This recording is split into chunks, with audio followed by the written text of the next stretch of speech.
In this tutorial series, we'll be exploring the different video scopes that are included as part of the Lumetri color suite found inside of Adobe Premiere.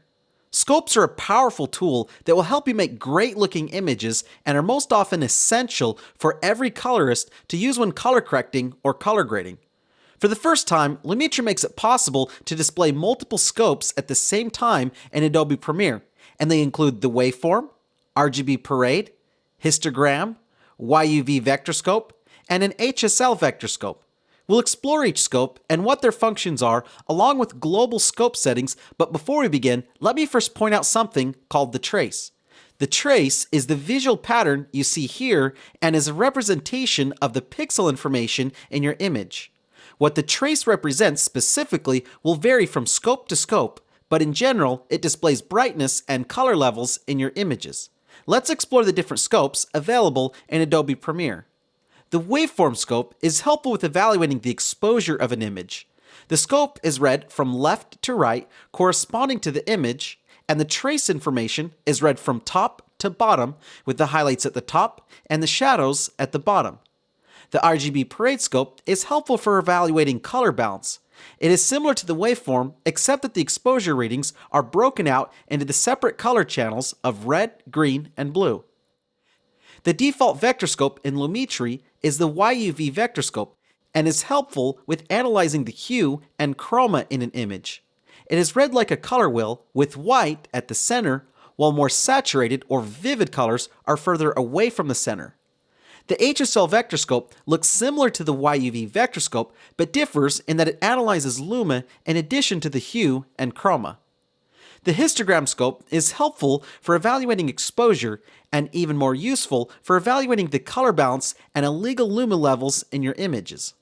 The trace is read from top to bottom with the shadows at the bottom and the highlights at the top. The trace is then displayed as the volume of pixels represented at each luma level. This will make more sense as we dive in deeper to learn each scope. If you followed along with the setting up a timeline tutorial, you may already have the scopes visible from selecting the color interface layout. But if the Lumetri color scopes aren't open, you can go to the window menu and select Lumetri scopes. With the scopes windows open, you can select the scopes you want to see by clicking on this wrench and then choosing one or all of the available scopes. Let's select each scope, starting with the vector scope HLS, then the vector scope YUV, the histogram, RGB parade, and then the waveform. If you want to turn the scopes off, repeat the same steps, but this time uncheck the ones you don't want to display. Let's turn off the vector scope HLS and histogram. There, that should do it. Adobe Premiere lets you display any combination of scopes in the window and has also included some scope presets that make it quick to populate your window like so. Alternatively, you can right-click on the scopes to open or close a particular scope.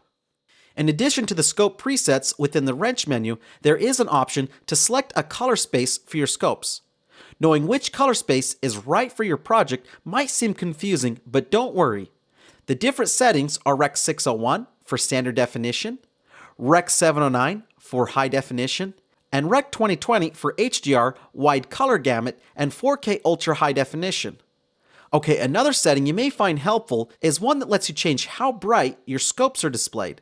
To change the brightness level, click on the wrench icon, go down to brightness, and select either bright, normal, or dimmed.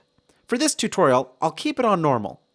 Next, there is a setting called Clamp Signal, which is located just to the right of the wrench icon. Toggling this option on will limit or clamp down on any signal that is over 100 IRE. Moving forward, we'll keep this option turned off so that if we have any images that exceed 100 IRE, we'll be able to correct them. One last detail I want to share is that Adobe gives you the ability to view the scopes as 8-bit, floating point, or HDR. By default, the scopes display 8-bit data, which shows chroma and luma values ranging from 0 to 255. If you are working with 8-bit images, it is a good idea to set the scopes to display 8-bit. And if you're working with images that are 10-bit or higher, I recommend that you change the scopes to display floating point. And finally, if working with HDR or high dynamic range media, change the scopes display to HDR. In the following tutorials, we'll explore each of the scopes in greater detail.